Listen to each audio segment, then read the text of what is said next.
Maglalakad na lang ako. Hindi ko kaya. Hindi ko na kaya.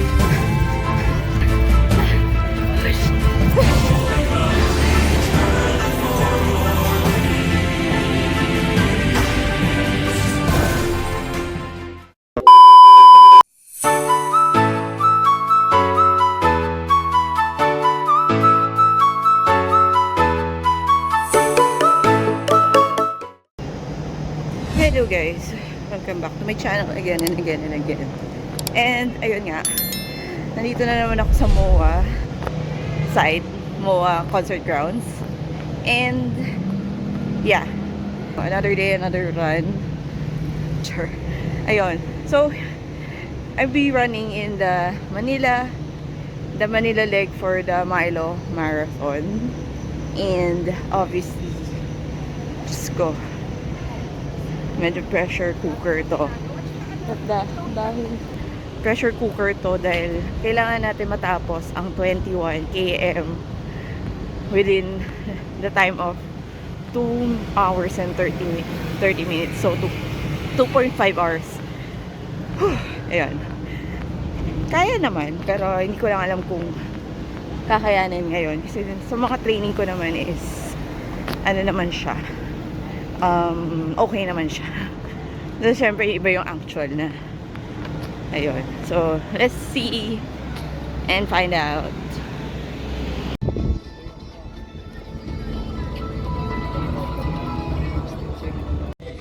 So, yun guys, nakita nyo. May, ano sila, may wall sila.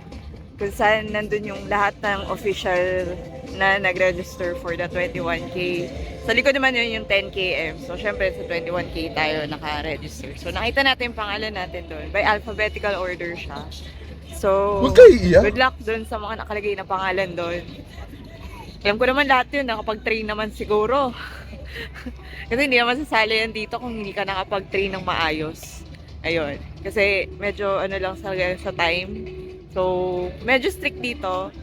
Pag hindi ka talaga nakatapos within the time, the cut-off time is no medal, no anything. So, sayang lang din yung niregister mo kung hindi ka rin naman makakatapos. So, ito yung mga isa sa mga medyo challenging na runs na sinasabi ko. Ayun.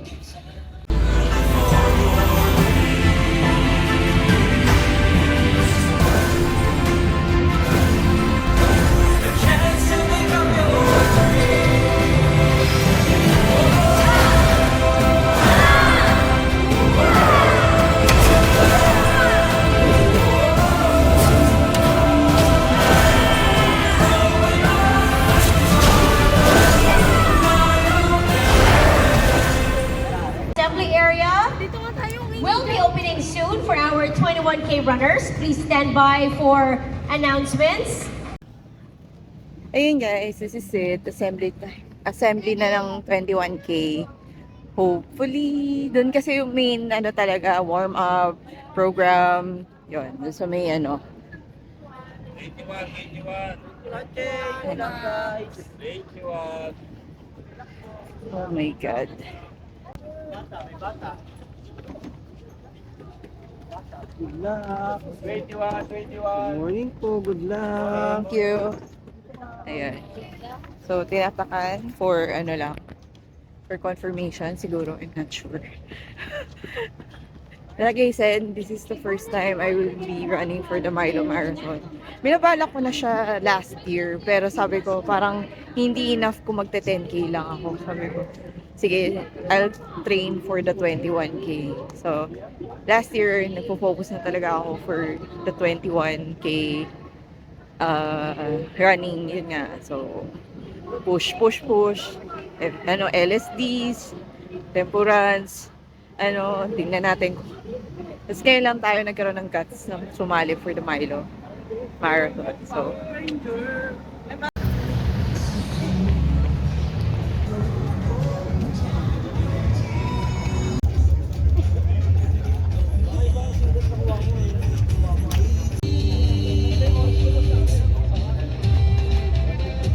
hours. Once again, cutoff time for 21K is 2.5 hours.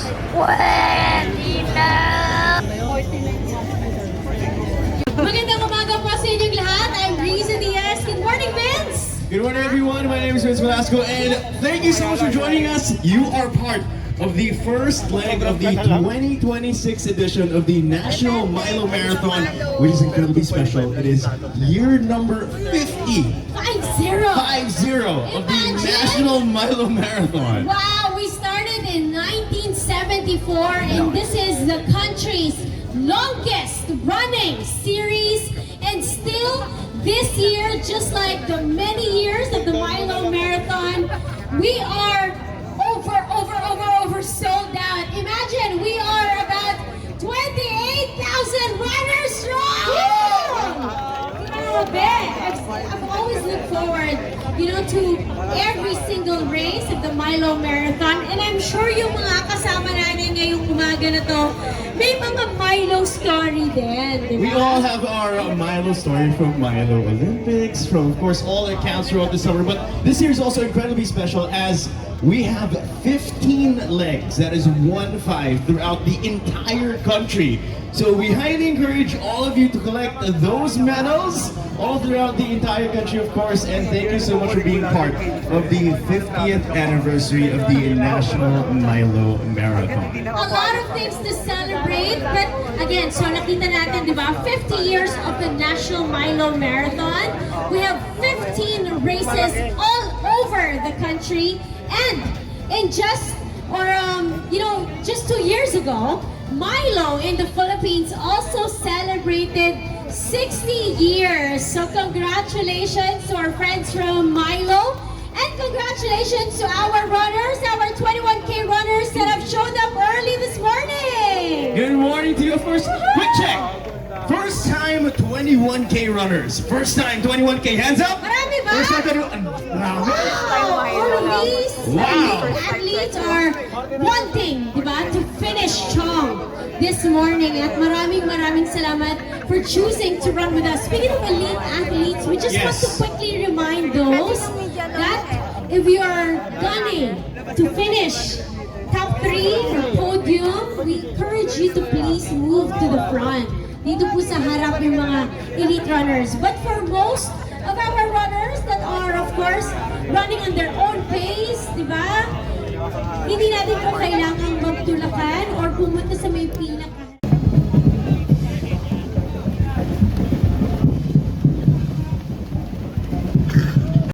One eternity later.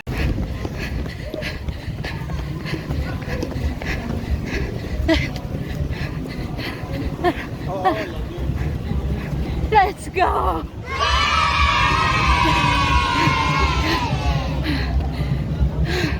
Damn.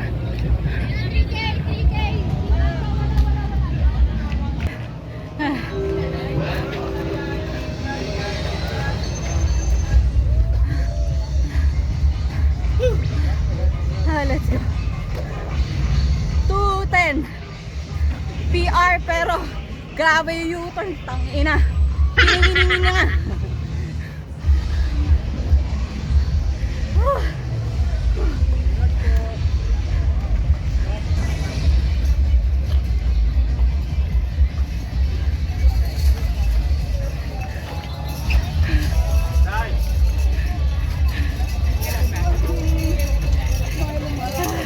Thank you. Woo. Yes. Yes. Woo.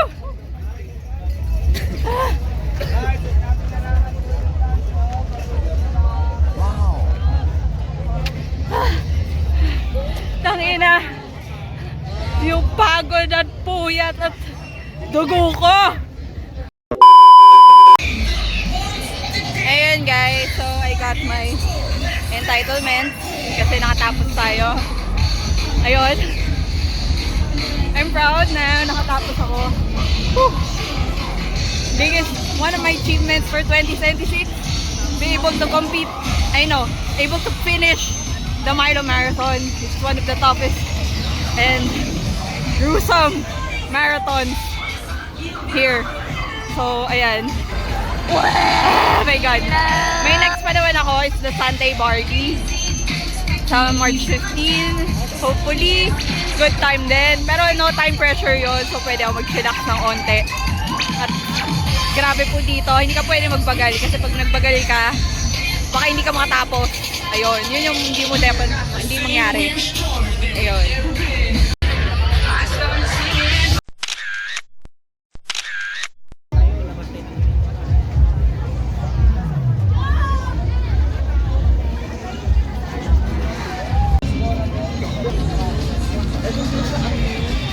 Okay, let's break our fast. Dapat fasting tayo, pero let's break our fast with some ice mocha from Nescafe. Kasi syempre, ang Milo is isa lang naman ang kumpanya ng Nescafe at Milo. Kaya dapat nandito din sila.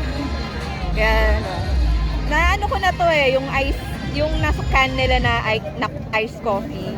Nasubukan ko na rin before nung hindi pa ako masyadong pero wala tayong magagawa.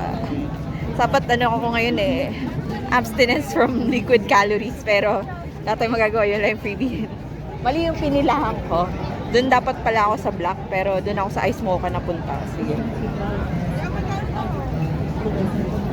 Oh my God, ang sarap. Sorry Lord. Natempt lang ako ng Nescafe.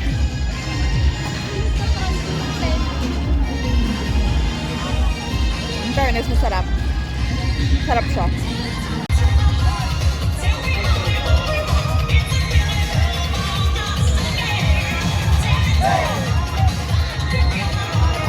They're cheerleaders.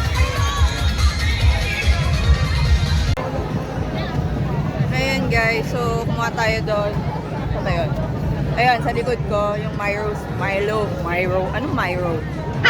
cereals. So, may libreng cereal. Kanina pa ako nagbe-break ng fast ko, wala na akong magagawa. Kasi here's yung Nescafe. Wala na akong magagawa. Ngayon lang naman.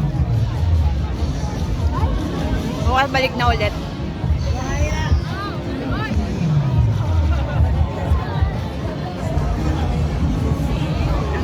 Kaya masarap yung cereal ng Milo.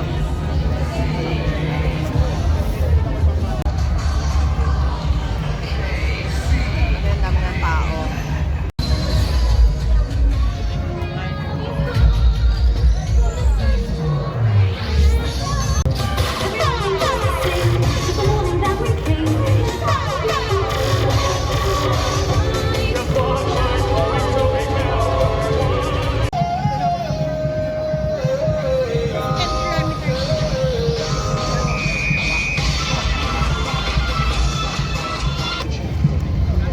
Hi guys! Welcome back again. Sorry. Alam ko nag-welcome back na ako kanina. So, let's do a loot bag unwrapping or ano ba ito? Unbagging. Ano ba ito? Gumagawa ko sarili kong term. So, let's see what's inside this Milo loot bag. Alam ko namang may laman siya. Okay. Let's see what's inside this loot bag. Actually, may mga things. Okay. Let's see what's inside. Of course, that cap. Sana nga binigay nila tong cap na to during the run kasi para kay pumanit sa promotion. Diba? Nagagamit ng mga runner during the run. Mas maganda sana yun kaysa may sarili-sarili kaming hat. Diba? Nice hat. Okay. Fairness. It's a nice hat. Parang siya. Pag kahit mapawisan ka, mag-ano siya. Tawag nito. Then, what else? Of course, the finisher shirt. Tingnan natin kung yung itsura na pinakita nila sa promotions nila is yun din yung Kasi, yun yan. Oh yeah. It is. And, bakit ganon? Paano yung kinaliit nito? Ito naman yung kinaluwag nito. Parang ang luwag sa akin, no? Medium ba to? Oh, medium nga. Medium nga. Oh, medium. Oh, I have something for my doggy. It's a begging strips. At least may ganito na yung para sa doggy. Oh yeah, the Pocari Sweat. Like I said, may Pocari. Meron talaga Pocari Sweat na dala, pero may Pocari Sweat din talaga silang binibili. Nesty, syempre under one company. Si Nesty, Maggie. Syempre under one company ulit. And a bunch of Milo. Sachet. So they have like 6. They gave us 6. Oh, they have the cereal. Sarap nito. Yan, the cereal. Here, what's this? Gago. Ay, sorry. Gago! Bakit Optimum? And then, for adult naman siya. Pero kasi from the word is Optimum. I'm not a mom. Char. But it's an adult drink, I think. Powdered drink. Active adult nutritional power drink. So, it's Boost Optimum. From Nestle, Maggie oyster sauce. Dalawa. And they have healthy and pure water. Yan. Hindi ko alam kung under din. Hindi yata to under Nestle. They have 2.5 worth of services from, what's this? Face Skin Clinic. I don't know what clinic is this. Tapos, they have, ito. Rev. I don't know what this is. Rev, 20% off. And they have KitKat. Ang dami nalang KitKat na binigay. 1, 2, 5 KitKats. Yun. So, yun yun naman. Medyo puno naman for something na ano. So, worth it din naman yung yung loot bag nila. Ayun. Ayun lang guys for my loot bag raid. Pero maganda rin yung material naman ng loot bag nila. Parang feeling ko magtatagal naman siya pag ginamit ko for other things like kung may mga pang outing ganon or pambasa ganon. Parang feeling ko pwede siyang pambasa. I think. Kaya pwede ko siyang magamit. So next, nagkumuha tayo ng Milo chocolate drink. Tagal ko na hindi nagma-Milo kasi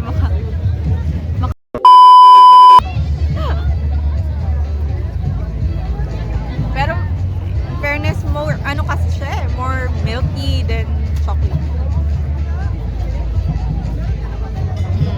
Pero okay naman. Masarap naman siya. Pero yung kasi niya more malt than chocolate. Yun lang yung napansin ko ngayon sa formulation ni Milo. Hindi naman sa hindi siya masarap. hindi lang mas magatas nga siya. Yun yung ko. Kaya okay lang naman. Hindi nga lang for kung yung tiyan mo hindi nakaka-take ng masyadong gatas. Feeling ko hindi siya. Dito tayo kay Maggie. Try natin. Ayan, kay Maggie. Try natin try natin kumuha ng something. Pero parang feeling ko nagluluto pa sila eh. Eventually. Kumuha tayo ng egg sandwich from Maggie. Ayun. May lasa naman yung itlog. Dapat may lasa kasi sarap naman yung umami ng Maggie. Sarap naman yung inabuhay na So ito na yung last bago tayo mag-wrap up. So nakapag na tayo, nakapag-kape na tayo, nakapag-Milo na tayo, nakapag-cereal na tayo. Tapos ngayon nakapag-egg sandwich tayo from Maggie. Butter muna tayo. After natin magpandesal, walang panulak. Anyways, guys, overall experience for my first Milo Marathon. Okay naman siya. When it comes to loots, okay din siya. Wala, hindi ko kasi this is my first marathon, my first race for 2026. And I'm not expecting anything din dito kasi may mga naririnig na rin kasi ako. Pero from experience, maganda naman yung experience ko so far. Lutz alone and of course the sponsors kasi under one company lang sila, under Nestle. And maano naman sila, galante naman sila magbigay. And nakita nyo naman yung laman ng loot bag, medyo marami din naman yung nakalagay. And yung race route mismo, race route na rin kasi siya ng Galaxy Manila Marathon last year. Kaya medyo medyo maganda naman yung time ko. Pero nga lang parang medyo sobra siya sa 21. Or if hindi ko lang sure, pero yun nga, medyo lang siya sa race route. Pero overall, it's a good event, and if you ask me if I'm going to join again next year, depende siguro sa budget. Kasi, binabudget ko nga kasi lahat ng mga races ko now. So, if ever I'm going to include this in my, next year's races, or for the future races, I might consider this kasi maganda naman yung handle sa kanya. And it's all under Run Rio 8. Mahal nga lang yung online fee, pero yung pag-handle naman nila ng event is really good naman. Overall, yes. Professional naman sila, and and it's all taken care of naman. Okay. So anyways guys, see you on the next race ko is the Sunday Barley leg 1.